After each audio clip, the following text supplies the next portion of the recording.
Buen día, estimados compañeros, doctora María Teresa de León Gallo. Mi nombre es Rodolfo Ciro Ortiz y por este medio presentaré la actividad 1.3 referente al tema la educabilidad de la materia Enfoques Filosóficos de la Educación del Doctorado en Ciencias de la Educación en la Universidad de Cuauhtémoc de la ciudad de Aguascalientes, México. Si queremos sobrevivir y avanzar por la carrera del progreso, estamos condenados a la democracia intelectual. Mialet, 1966.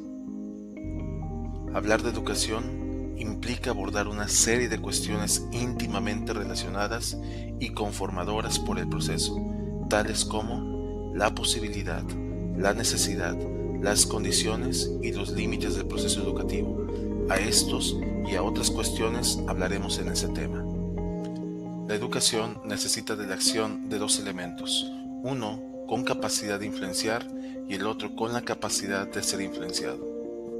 Fernández Amor establece que toda posibilidad educativa reside en una concepción del hombre como ser no enteramente determinado por la herencia o el ambiente.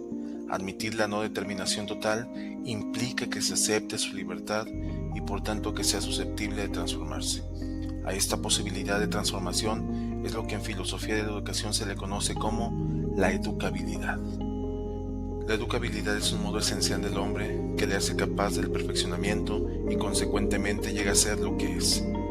Castillejo bien lo determina como una realización personal que lo convierte en autor de su propia vida. Herbat alude al término educabilidad a tres aspectos: la plasticidad, la evolución animal y la relación exclusiva al hombre, es decir, su categoría humana. Ciertamente la educabilidad es un cambio intencional que se sustenta en la plasticidad de todo ser vivo, respecto a su proposición y cognición. La educabilidad es un modo esencial del hombre que le hace capaz de perfeccionamiento y consecuentemente llega a ser lo que es. La educabilidad también se le denomina como principio o límite de la educación. Esos límites del ser humano pueden ser sostenibles y múltiples. Por lo tanto, también se le conoce como limitaciones ontológicas, que condicionan la educabilidad de un ser, que no puede soñar utópicamente con capacidades ilimitadas. Para esto es necesario la presencia de una condición esencial, que la educación produzca interés y sea un estímulo. Herbert menciona, todo está perdido. Sí, desde el principio se es tan torpe para hacer que el estudio sea causa del sufrimiento. Lobrot, quien describe la personalidad como un conjunto de pulsiones y reflejos que se van moldeando por el ambiente. Todas las personas son iguales al nacer, de modo que las aptitudes humanas son exclusivamente fruto de la experiencia y por tanto de la educación. El individuo es un producto de su educación, hasta el punto de que los diversos pueblos históricos han sido lo que han sido como resultado de la educación que se daba en ellos. La personalidad no es algo que se traiga ya de nacimiento, se forma en el curso de la existencia en la sociedad y adquiere su forma definitiva con la madurez social. La postura optimista la defienden quienes creen que por la educación puede el hombre desarrollarse plenamente. Estas pueden reducirse a dos aspectos condicionantes de la capacidad humana de autodesarrollo.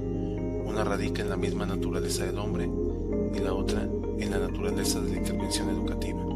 Esas limitaciones pueden ser concretas tanto en el educando como por el educador o por las situaciones socioculturales. El derecho a la educación intelectual y moral implica algo más que un derecho a adquirir unos conocimientos. Piaget lo establece diciendo, hablar de un derecho a la educación es ante todo constatar el papel indispensable de los factores sociales en la formación de un individuo. La educación no es tan solo una formación, sino también una condición formadora necesaria del propio desarrollo natural. Las teorías espiritualistas sitúan la educabilidad en el espíritu del hombre y por tanto la consideran categoría perteneciente esencialmente al espíritu, así lo define San Cristóbal. Solo el hombre puede ser sujeto adecuado de educación, por cuanto solo es proveedor privilegiado de la dimensión espiritual.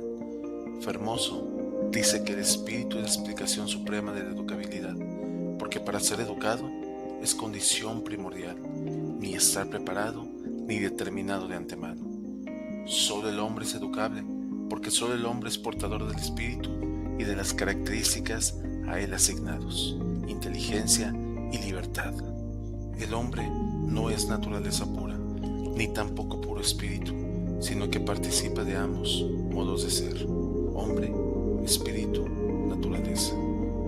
Se considera que la educabilidad surge en la unidad sustantiva del hombre como persona.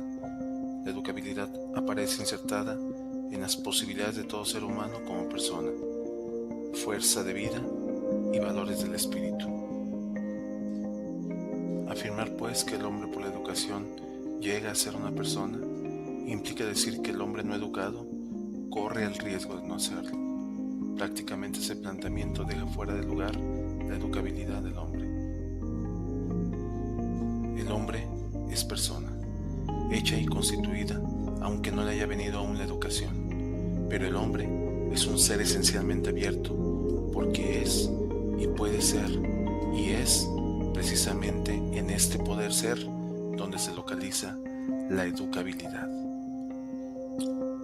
En conclusión, en el futuro, la vida sobre la tierra dependerá cada vez más de la capacidad del hombre para perseguir la virtud más que el conocimiento. Carlos Cipolla.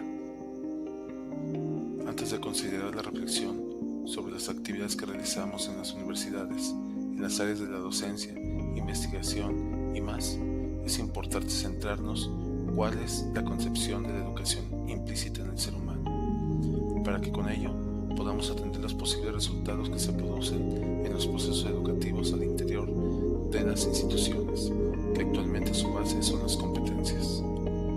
Diariamente se generan reflexiones y análisis en el ámbito de la formación y la educación, que muchas de estas son de beneficio del quehacer dinámico de las instituciones y producto de esfuerzos constantes de los actores involucrados que conciben que el aprendizaje y su formación deben orientarse en una mejora continua. Por lo tanto, el compromiso incluye una dinámica participativa que sea incluyente y no marginal, continuando con una formación científica tecnológica con una proyección social. En suma, las competencias integran tanto habilidades y actitudes que caracterizan a cada persona. Las competencias, por lo tanto, le permitirán comprender el contexto global y, por consiguiente, poder influir en él. Esto le demandará continuar aprendiendo a lo largo de su vida, poder interactuar y ser un actor participativo, tanto en lo social, profesional y lo político. Muchas gracias por su atención.